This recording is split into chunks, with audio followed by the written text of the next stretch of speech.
Dengan lantang Anda berkata tanda-tanda kekalahan Ganjar itu sudah semakin nyata gitu kan. Kita tegak lurus bersama Pak Jokowi. Kaesang itu perlu karena untuk mengalahkan PKS. Kalau Kaesangnya diambil oleh PDIP? Orang itu memukuli saya sampai dan berusaha membunuh saya rasa ya. Iya. Itu karena mereka melihat saya itu adalah seorang yang membahayakan supremasi agama tertentu. Dalam hal ini Islam, agama saya juga kan.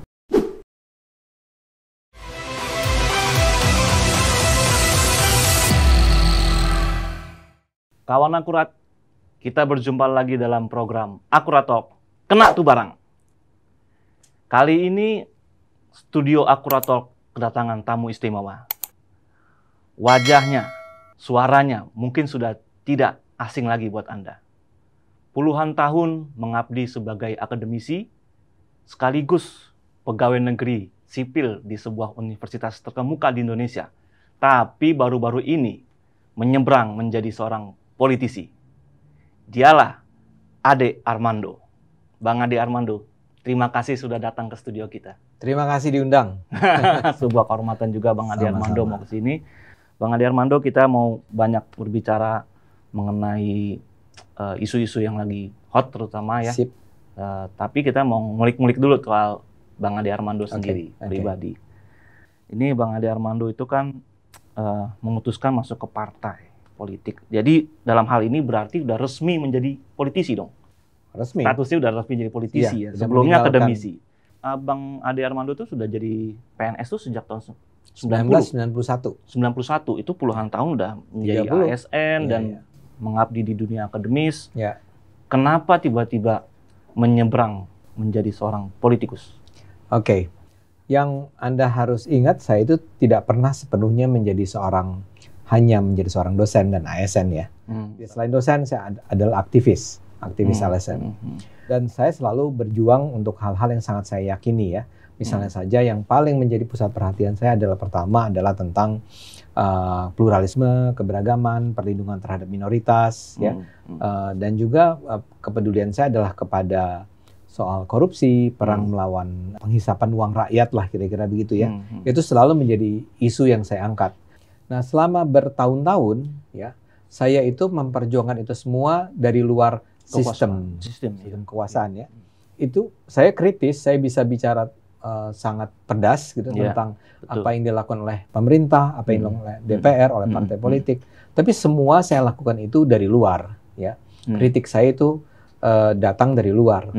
Pada titik tertentu saya merasa bahwa alangkah lebih baiknya atau karena dimungkinkan saya memilih juga bicara saya berupaya lah ya, berupaya agar saya bisa memperbaiki keadaan dari dalam sistem itu. Nah, kebetulan ada peluang kan menjelang pemilu 2024 ini, saya melihat bahwa saya bisa memperjuangkan apa yang saya idealkan itu di Partai Solidaritas Indonesia. Nah, karena itulah saya bergabung ke Partai Solidaritas Indonesia. Nah, ini saya mau gali PSI-nya nih, Partai Solidaritas Indonesia. Kenapa ini? Apa yang menarik buat Bang Ade Armando? Kenapa harus PSI? Gini.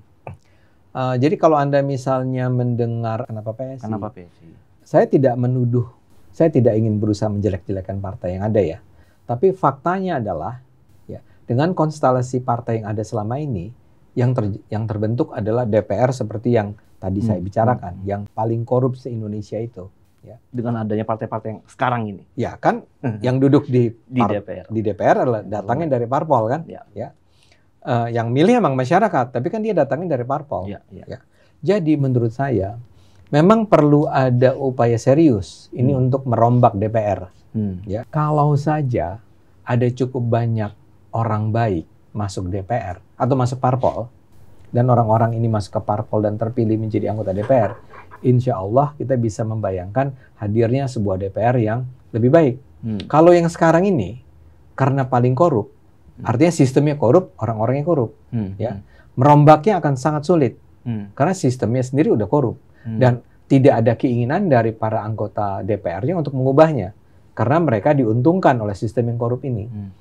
Nah, masyarakat punya peluang untuk mengubahnya dengan memilih bukan lagi orang-orang yang korup tersebut, tapi orang-orang yang baik. Orang-orang baru lah. Ya. Orang-orang baru, orang-orang baik. Nah, saya nggak bilang itu hanya ada di PSI ya. Saya nggak bilang begitu. pasti ada juga di PDIP, ada di Golkar, ada di Gerindra, di berbagai partai yang lainnya. Pasti ada. Ya. Tapi kalau buat saya sebagai orang baru nih, ya, saya mau masuk wilayah yang sama sekali sebelumnya saya tidak pernah menjejakkan kaki di sana kan. Tapi sering Anda kritik. Sering saya kritik, betul kan? Saya sering kritik, tapi saya tidak pernah berada di sana. Kemungkinan besar pertama, ketika saya ingin masuk, partai-partai yang sudah ada itu pun akan merasa tidak nyaman dengan kehadiran saya kan. Kemungkinan besar mereka tidak akan merekrut saya. Yang mendengar sadar diri berarti ini. Sadar diri kan? Disukai sama yang exactly. Ada sih partai-partai lain yang sudah mendekati saya dan bilang kalau Anda masuk di sini Anda pasti dapat posisi nomor jadilah kira-kira gitu. Tapi itu kan orang-orang yang ngomong dengan sayanya, partainya secara keseluruhan barangkali tidak juga nyaman. Sehingga ada kemungkinan kalaupun saya masuk, Anda bilang saya sadar diri, saya masuk itu pasti tidak akan mendapat tempat yang cukup leluasa buat saya untuk bergerak. Kedua, kalaupun iya saya diajak masuk, sementara partainya seperti saya katakan tadi sudah sebetulnya berpuluh tahun hidup dalam suasana yang korup. Kehadiran saya itu pasti akan mengganggu kan. Yang akan terjadi adalah konflik dan kemungkinan kemudian kalaupun saya bisa masuk, saya akan dimarginalkan kan. Kebayang kan? Nah, ada satu partai nih yang menurut saya bersih, baik, jujur, anak-anak muda yang belum terkontaminasi oleh kekorupan sistem ini. Namanya PSI. Paling tidak sekarang ini saya percaya mereka itu berpikir demi kepentingan bangsa, ya.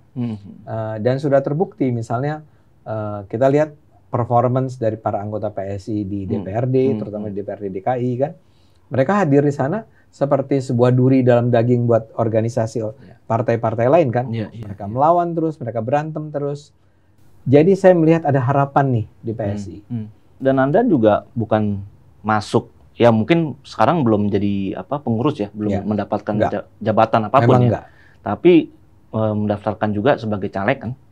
Justru saya ke PSI itu sebagai caleg. Caleg ya. Mendaftarkan diri agar saya bisa menjadi caleg. Dan saya tidak punya posisi kepengurusan apapun. Calegnya pun di Dapil DKI Jakarta 2. Jakarta Selatan, Pusat, dan Luar Negeri. Ini dapil neraka kata orang-orang. Ini apa ini? Ini dapil ini diberikan oleh partai atau abang milih sendiri atau partai? Ini modalnya kan luar biasa ini kalau berhadapan dengan senior-senior yang sudah ada di situ. Modalnya apa bang untuk di dapil Jakarta 2 ini? Niat baik.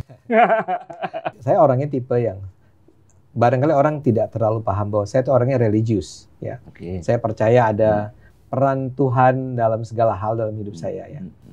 Nah, saya sudah memutuskan bahwa kalau saya masuk ke politik, saya tidak akan pernah terlibat dalam apakah namanya politik, money politik, gitu ya, nyogok atau menggunakan cara-cara yang tidak benar untuk bisa memenangkan pertarungan. Saya itu tidak memerlukan mayoritas suara kok, tapi cukup banyak agar bisa lolos kan. Jadi we don't care bahwa itu daerah di situ. Mayoritas tetap akan memilih yang lain. Nggak apa-apa kan? Ya, oke aja. Karena kita tidak lagi mengejar suara nomor 1 kan. Tapi at least ada cukup besar jumlah orang yang mendukung saya atau mendukung PSI. Ya, oke. Nah jumlahnya itu menurut kami realistis untuk kami bayangkan bisa dicapai. Udah ada hitung-hitungannya lah. Nah caranya menurut saya adalah kami kan percaya pada politik gagasan ya. Itu bukan cuma omong kosong. Kami percaya betul kalau orang itu diajak bicara secara rasional, gitu ya. Barangkali tidak semua orang akan bisa menerima gagasan-gagasan itu dengan baik, ya. Tapi ada cukup banyak orang di daerah-daerah, misalnya Jakarta Selatan, Pusat dan Luar Negeri ini. Ada cukup banyak orang di wilayah itu, di dapil itu, yang kalau mendengar apa yang saya sampaikan, misalnya melalui YouTube, medsos, melalui TikTok segala macam. Atau ketemu sekali-sekali di acara-acara yang bukan di diskusi-diskusi komunitas akan memahami bahwa ya kita harus dukung PSI kalau gitu ya. Nah untuk itu kita nggak perlu duit besar, nggak usah duit banyak ya. Ya memang orang akan mengingatkan, tapi kalau orang lain pakai duit ya dan PSI nggak pakai duit, gimana bisa lolos? Saya akan bilang maaf, saya tidak ingin merendahkan siapapun, tapi itu lebih mungkin dilakukan terhadap menengah ke bawah. Atau kalangan bawah. Kalau orang kalangan menengah ke atas, itu kan rasional. Politik gagasan itu jalan. Dalam arti konstituen Anda nanti adalah yang Anda harapkan kelas menengah yang terdidik ke atas. Betul. Ada juga orang-orang menengah ke bawah yang juga cukup rasional, yaitu adalah ya kita akan bersyukur bahwa kalau itu sampai terjadi. Tapi poin saya adalah kalau pakai duit tuh ya itu nggak akan bisa nembus. Kalau Anda berusaha masuknya ke menengah ke atas, yang bisa ditanda petik diiming-imingi dengan 50.000, dengan 100.000, suap semacam itu, kan orang-orang yang memang butuh. Nah, kita nggak mungkin bermain di sana karena kita nggak punya uang. Oke? Jadi ya nggak apa-apa, kita berantem aja di gagasan. Kalau akhirnya masyarakat Indonesia tetap ternyata tidak menilai penting politik gagasan, ya itu sesuatu yang kita terima sebagai kenyataan. Tapi kita sih yakin cukup banyak orang Indonesia yang bisa menerima politik gagasan. Ya, Bang Ade, kita geser sedikit ke isu politik nasional. Ya. Ini kan walau Anda sampai saat ini tidak memegang jabatan di partai ya, tapi PSI kan itu Anda sudah tahu ya memutuskan mendukung Ganjar Pranowo jauh sebelum Anda bahkan bergabung dan jauh sebelum PDIP malah mendeklarasikan itu Oktober 2022 kalau nggak salah. Dan saat itu PSI juga banyak dicibir orang ya kan, katanya mencari simpati publik lah, dukungan yang tanpa arti lah. Bahkan disebut juga mendahului proses di internal PDIP, tidak punya etika gitu-gitulah ya. Sampai saat ini PSI masih tetap mendukung Ganjar? Jadi jawabannya adalah yang gampang nih. PSI itu sebetulnya kan nggak mendukung orang ya, tapi mendukung gagasan, mendukung idealisme. Ya. PSI selama ini mendukung Ganjar karena kita menganggap, dan saya juga menganggap bahwa Ganjar adalah pilihan terbaik di antara 3 orang yang ada saat ini. Yang muncul itu ya. Dilihat dari gagasannya. Apa gagasannya? PSI sudah memperkenalkan istilah Jokowiisme. Ya. Jadi melanjutkan kebijakan-kebijakan Pak Jokowi kan di Indonesia. Dalam segala hal.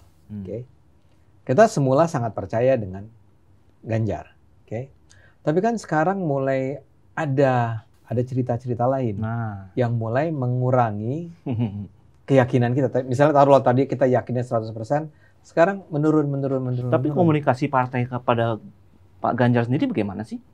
Komunikasi ya, dalam arti komunikasi antara PSI sebagai pendukung itu loh.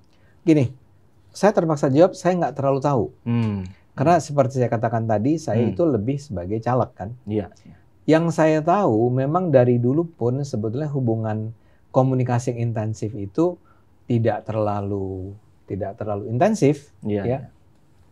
Jadi kan kalau Anda ingat ketika itu PSI mendukung Ganjar karena ada yang namanya rembuk rakyat, ya. Rembuk rakyat itu kayak polling di antara survei di antara para pendukung PSI lah ya. Saya ingat tuh. Yang ketika itu memang suaranya paling tinggi adalah Pak Ganjar. Dan ini ya saya rasa karena para pendukung PSI pun sebetulnya pada dasarnya melihat Ganjar sebagai sosok the next Jokowi kan. Nah, jadi memang PSI yang saya tahu tidak membangun hubungan yang khusus gitu loh dengan Pak Ganjar. Posisi PSI mendukung Ganjar itu seperti posisi relawan lainnya. Kalau posisi PSI barangkali lebih serius bersama Pak Jokowi. Jadi dengan Ganjar, kembali ke tadi, masalahnya kan ada sejumlah perkembangan terakhir yang membuat PSI menjadi, makanya sekarang kalimat PSI adalah kita tegak lurus bersama Pak Jokowi. Ya, kita nunggunya Pak Jokowi. Nah, itu dia. Ya, kenapa? Karena kita melihat ada sejumlah hal yang agak mengganggu nih dari PDIP terutama ya. Karena PDIP sendiri kentara sekali tidak suka dengan PSI. Ya. Jadi misalnya tadi Anda bilang jauh lebih awal dari PDIP, PSI sudah menyatakan dukungan terhadap Ganjar. Ya, begitu PDIP mengumumkan Ganjar sebagai capresnya, jelas-jelas PDIP bilang kita dukung PAN, P3, kalau PSI itu ada masalah etika politik. Jadi, nah itu hal-hal semacam kan itu gini Bang Ade, ada pernyataan Anda baru-baru ini menjadi perhatian publik itu terkait pencalonan Pak Ganjar ini ya. Dengan lantang Anda berkata tanda-tanda kekalahan Ganjar itu sudah semakin nyata gitu kan. Ini dan Anda juga menunjuk langsung penyebabnya salah satunya ya sikap PDIP sendiri. Betul. Ya itu maksud pernyataan itu apa tuh? Itu pernyataan bukan dari politisi ya. Itu pernyataan saya sebagai seorang akademisi intelektual yang harus objektif. Ada beberapa perkembangan yang mengganggu ya suara Ganjar. Pertama adalah Under 20 Piala Dunia Israel. Oke. Tolak timnas. Itu Israel. mulai menimbulkan kemarahan. Ya. Dan itu buat para pendukung Jokowi itu adalah semacam step in the back, kayak ditusuk dari belakang. Iya. Ini kan programnya salah satu kegiatan yang ingin dibanggakan dong oleh Pak Jokowi kan, Piala Dunia gitu. Tiba-tiba tuh kayak disabot oleh PDIP. Oke. Nah, itu membuat orang gamang ketika itu. Itu sebelum deklarasi kan? Sebelum pengumuman oleh PDIP. Sebelum. Saya lupa tanggalnya ya, tapi sebelumnya ya. Nah, terangkat kembali ketika, jadi sempat ada keraguan terhadap Ganjar. Terangkat kembali ketika dikatakan bahwa Ganjar akan maju sebagai capres. Pengumuman 21 April. 21 April. Ya. Menguat lagi kan? Menguat lagi. Tapi orang kemudian mulai melihat bahwa Pak Jokowi were not happy at the time. Tidak begitu bahagia kan? Dilihat dari Anda juga melihatnya seperti itu ya? Iya. Gesturnya dan kemudian diikuti dengan musra namanya. Relawan itu. Jokowi. Ketika itulah orang melihat bahwa kok Jokowi tidak tegas-tegas ya menyatakan bahwa kita mendukung Ganjar. Ya. Dan ingat ketika itu ada relawan, salah satu kelompok relawan terbesar Jokowi yang namanya Projo. Itu kan udah kasih sinyal petunjuk bahwa kita nggak akan dukung Ganjar ya, kita akan dukung Prabowo. Ya. Nah, masalahnya memang responsnya PDIP itu seperti tidak peduli, ya. Jadi berulang kali misalnya PDIP itu terus menekankan soal petugas partai. Soal Ganjar, Anda harus ingat ya, Ganjar itu adalah petugas partai. Iya. Saya adalah relawan Ganjar, oke? Tapi saya bukan PDIP. Nah, begitu dikatakan calon presiden saya adalah sekedar petugas partainya PDIP, yang tanda petik kan konotasinya adalah kalau Anda adalah petugas partai, Anda tuh bawahannya saya ya. Nah, saya sebagai pendukung Ganjar akan melihat bahwa orang yang saya dukung ini ternyata akan cuma jadi pesuruhnya PDIP ya. Dan bahkan kemudian muncul kisah-kisah tentang kesepakatan Ganjar dengan siapa? PDIP yang akan membatasi ruang gerak Ganjar nanti seandainya dia sudah menang. Tapi kan hal sama juga berlaku pada Pak Jokowi. Pak Jokowi juga berkali-kali disebut dia adalah petugas partai oleh Bu Mega. Nah, jadi salah satu hal yang penting adalah Jokowi berulang kali disebut sebagai petugas partai jauh hari sesudah Jokowi memenangkan. Dia sudah jadi presiden. Dan kita juga tahu persis bahwa Jokowi tidak happy. tidak happy dan tidak bisa. Ya. Jadi, dan soal kesepakatan antara Ganjar dengan PDIP ini tidak sama dengan kesepakatan antara Jokowi dengan PDIP dulu ketika tahun 2014. Ya. Nah, jadi ada banyak hal yang terjadi yang menyebabkan orang merasa bahwa para relawan itu merasa bahwa Pak Jokowi itu masih se-firm dulu nggak sih dalam hal mendukung Ganjar, ya? Apalagi ada kejadian Mas Kaisang pakai kaos Prabowo. Kaisang maju di Depok itu dengan dukungan dari PSI. Yang PSI itu adalah semacam anak bandel yang dibenci oleh PDIP kan. Kalau Anda menangkap sinyal-sinyal semacam itu, saya yakin Anda pun akan merasa gitu loh. Something is wrong di sini. Itulah sikap yang dirasakan juga oleh PSI. Anda merasa Pak Ganjar itu dijauhkan dari para pendukungnya di luar partai PDIP? Tanpa barangkali disengaja. Suara Ganjar itu sudah tingginya justru ketika dia belum dideklarasikan sebagai capres kan. Siapa yang bekerja untuk mengangkat suara Ganjar ini? Relawan, jelas kan. Ya. Nah, sekarang tiba-tiba saja relawan dikatakan oleh PDIP, oleh Bu Mega misalnya, jangan pikir relawan tuh ya mengangkat suara Ganjar. Yang kerja itu partai ya. Relawan tuh di luar sistem gitu kan. Tanpa disengaja, unintentionally, itu menyakitkan hati para relawan. Relawan akhirnya sekarang terpecah. Jadi tanda-tanda kekalahan itu sudah terlihat sekarang? tanda-tanda Ini kekalahan. berapa bulan lagi loh baru udah mau. Nggak, justru saya sebagai relawan, sebagai orang yang dukung Ganjar harus mengingatkan. Kalau Sejak dini. Betul. Jadi kalau saya kan bisa milih nggak mau ngomong tentang itu kan. Kita bagus-bagusin aja. Oh masih hebat gitu, relawan tetap mendukung. Padahal saya tahu persis apa yang terjadi di lapangan. Tidak seperti itu. Ya. Kewajiban saya sebagai seorang pendukung Ganjar apa? Mengingatkan bahwa hati-hati loh. Suara ini kemarin penelitian dari indikator, survei indikator yang terakhir sudah jelas menunjukkan. Beda 4% ya dengan Pak Prabowo. Pak Prabowo di atas. Kalau head to head tinggal berdua. Kalau yang tinggal berdua 10%. Oh, suara yang Prabowo di atas. Suaranya Anies masuk ke Prabowo. Iya betul. Mayoritas lah ya.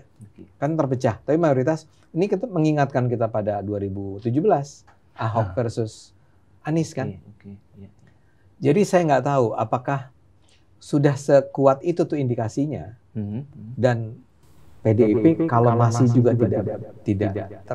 masih tetap mengabaikan, maka saya nggak ngerti. Apalagi yang harus dijadikan bukti bahwa pelan-pelan orang menjauh dari Pak Ganjar.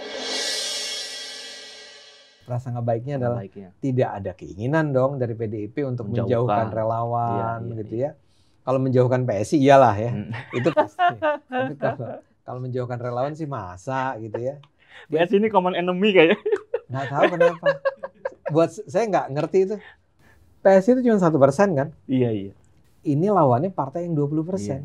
Dan yang partai 20% ini kayak kesel banget ya. Kesel banget sama yang 1% ini. Tapi kan saya harus ingatkan. Karena Anda ini Ganjarnya ya, yang Ganjarnya mau selamatkan gitu ya. Saya sih sedih aja kalau akhirnya Ganjar kalah. Dan itu terjadi bukan karena kualitas Ganjar yang buruk, tapi karena kelakuan PDIP-nya. Partainya sendiri. Nah, partainya harus diingatkan. Nah, gimana caranya tuh mengingatkan partai? Saya sekarang sih mendengar kemarin Pak Jokowi ngomong di apa sih kemarin? Rakernas ya, apa sih? Iya, Rakernas PDIP. Ya. Ada tanda-tanda bahwa Pak Jokowi juga mengingatkan. Saya belum sepenuhnya meninggalkan Ganjar loh.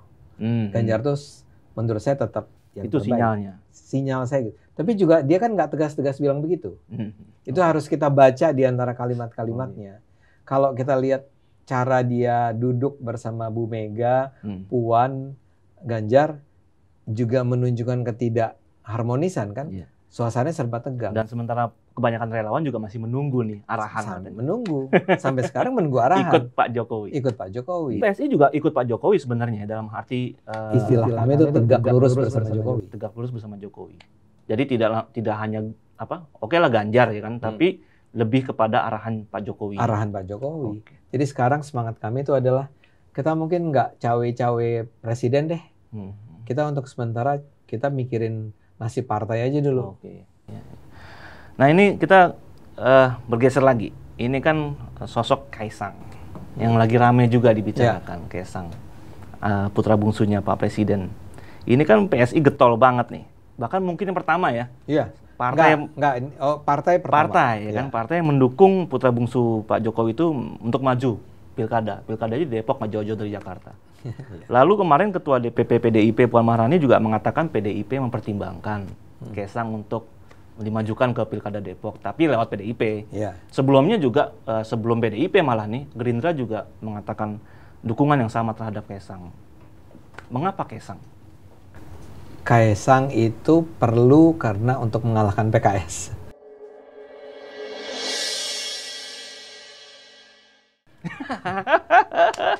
Ya, terus terang banget. Loh iya, kan pertimbangannya apa? Ya. Ini 20 tahun dikuasai PKS, Depok itu. Itu salah satu daerah yang penting sebetulnya dalam pandangan kami. Selama 20 tahun tidak mengalami kemajuan. Dan bahkan yang paling kami sedihkan adalah suasana toleransi di sana. Ya.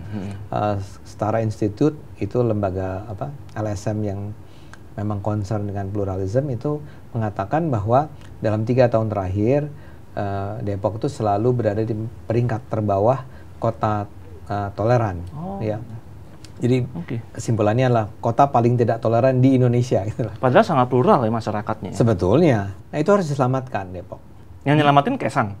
Nah, gini, kenapa Kaisang? Iya. Kan berulang kali dilakukan dan partai-partai lain berusaha melawan dominasi PKS itu nggak pernah berhasil karena sangat kuat grassroots-nya nih, basis masanya PKS, ya, yang itu juga tegak lurus bersama PKS kan, siapapun yang dimajukan PKS itu akan didukung sampai ke level pengajian, masjid segala macam kan.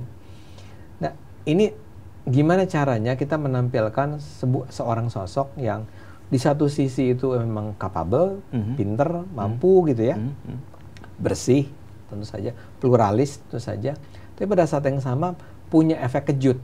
Atau mungkin kenapa nggak Mas Giring sekalian? Mas Giring misalnya, ya.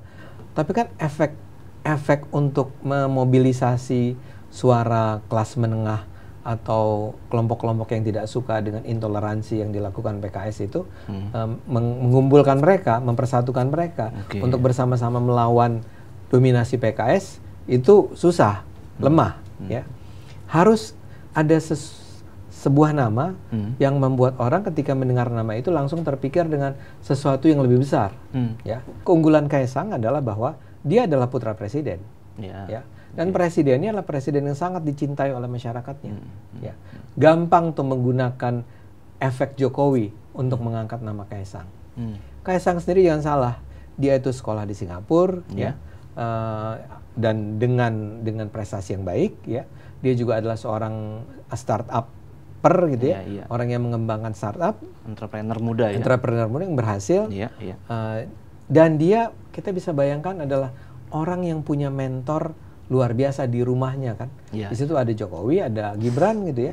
Dan kita tidak pernah mendengar istilah konotasi yang negatif mengenai Gibran misalnya. Kan dulu orang sering bilang wah ini dinasti. Yes, tapi kemudian setelah dia memimpin Solo, tidak ada bukti sedikit pun bahwa Gibran itu memanfaatkan keluarga kan untuk kekuasaan. Tapi Kaisangnya sendiri udah menyatakan kayaknya dia bilang waktu itu saya akan all out. Bahkan foto-foto buat beli bibir PSI itu kan dia yang supply katanya. Sebegitunya. Jadi kalau maksudnya sebegitunya justru kalau pernyataan iya saya mau nggak ada. Tapi kan kalimat-kalimat yang Anda kutip barusan itu kan udah cukup untuk menunjukkan bahwa dia bisa maju. Dan buat PSI itu nggak sama sekali nggak punya masalah untuk memajukan nama Kaisang bersama-sama yang lain. Sekarang tapi kalau Kaisangnya diambil oleh PDIP? Enggak, kalau PDIP mau mengajukan juga nama Kaisang, kenapa tidak? Kan dengan syarat masuk PDIP. PSI nggak punya masalah kan selama ini. Kita mengajukan nama siapa? Ganjar. Sementara Ganjar adalah kader, ya? orang PDIP. Yang punya masalah selama ini bukan PSI-nya, PDIP-nya yang punya masalah. Marah-marah, kader kami di hijack gitu ya. Ya buat kita sih, kalau sekarang Kaisang mau masuk PDIP, ya cuman buat menggelikan aja kan. Tiba-tiba setelah dimajukan oleh PSI, tiba-tiba Bu Puan bilang bahwa kita terbuka kok kalau Kaisang mau gabung sama kita. Nah, yang dukung Kaisang bukan hanya PDIP. Yang saya tahu Golkar pun sebetulnya mendukung Kaisang. Gerindra mendukung Kaisang. Jadi kalau mau dibikin koalisi, PSI itu partai kecil. Di Depok cuma punya 1 kursi. Jadi buat PSI yang penting Kaisangnya maju untuk menyelamatkan Depok. Dia maju lewat jalur siapa? Bukan itu yang penting. Yang penting Kaisangnya. PSI itu bahkan saya berpikir kalau akhirnya toh partai-partai tidak mau mengajukan nama Kaisang, PSI akan terpaksa mencari cara seperti menggalang dukungan dari masyarakat agar Kaisang bisa maju sebagai calon independen. Mengumpulkan KTP itu berarti. Mengumpulkan KTP. Kalau nggak salah kita udah hitung itu sekitar KTP-nya minimal 80.000. Sudah dihitung tuh. Udah dihitung. Udah jadi cadangan plan tuh ya. Skenario D kali ya.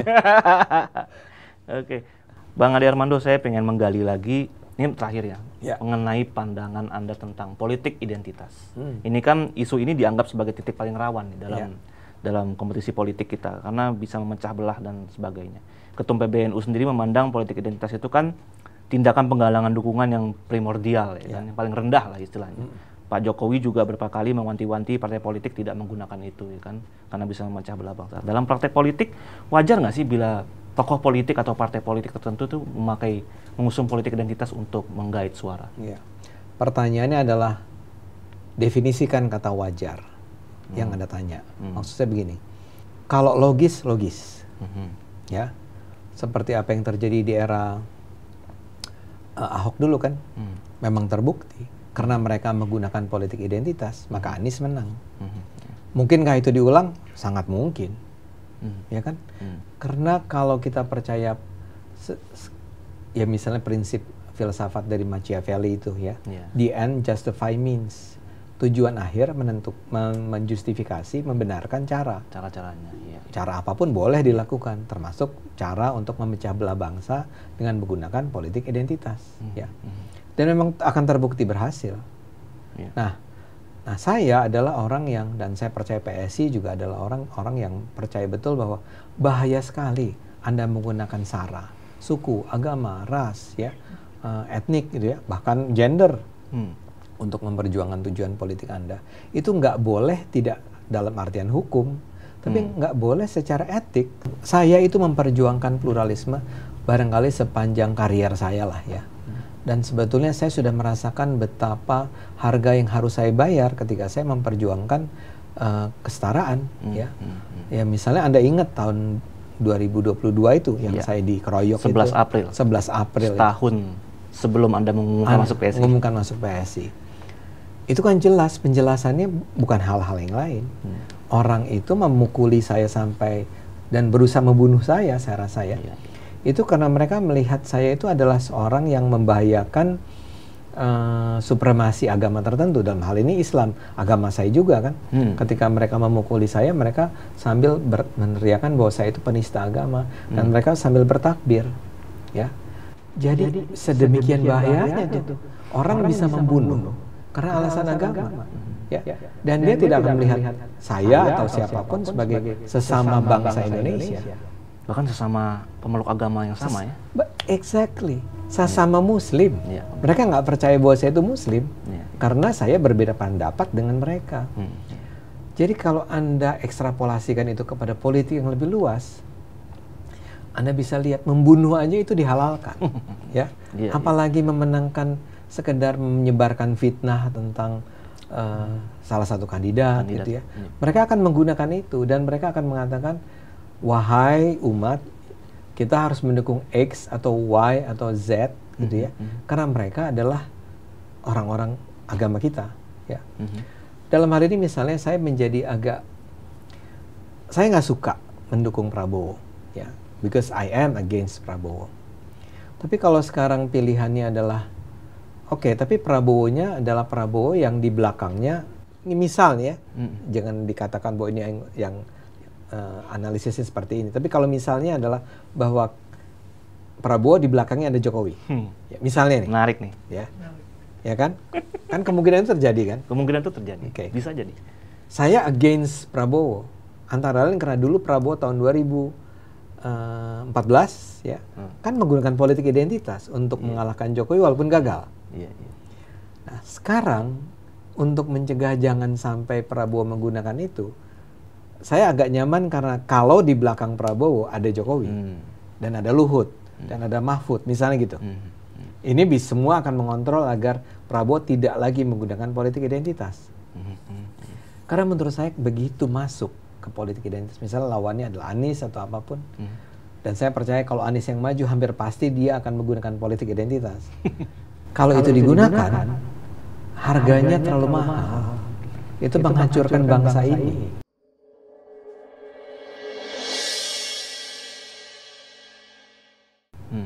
Dan dampak itu bisa bertahun-tahun kemudian setelah. Bertahun-tahun. Sampai sekarang pun ada keluarga yang terpecah gara-gara 2006, 2017, 2014. Ya. Jadi kalau dalam hal ini nggak ada kompromi.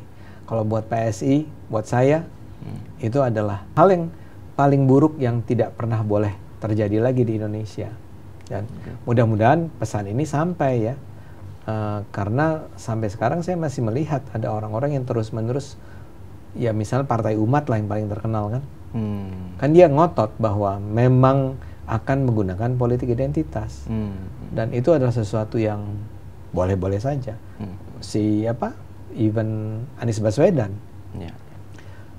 tidak secara langsung tapi menunjukkan bahwa apa yang salah dengan politik identitas. buat saya itu kan pertanyaan yang bagaimana mungkin itu masih diangkat di Indonesia saat ini, sementara kita pernah mengalami kerusuhan Ambon dulu.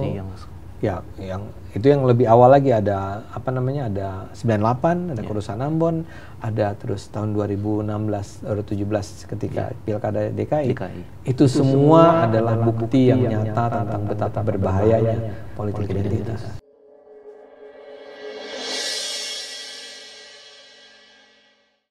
Oke, Bang Adi Armando, terima kasih banyak atas waktunya. Kesempatan ini sangat berharga buat kita semua. Kawan Akurat, demikian pembicaraan saya dengan Bang Adi Armando. Semoga bermanfaat. Kita bertemu lagi dalam program Akurat Talk selanjutnya. Akurat Talk, kena tuh barang. Thank you, Bang. Thank you ya.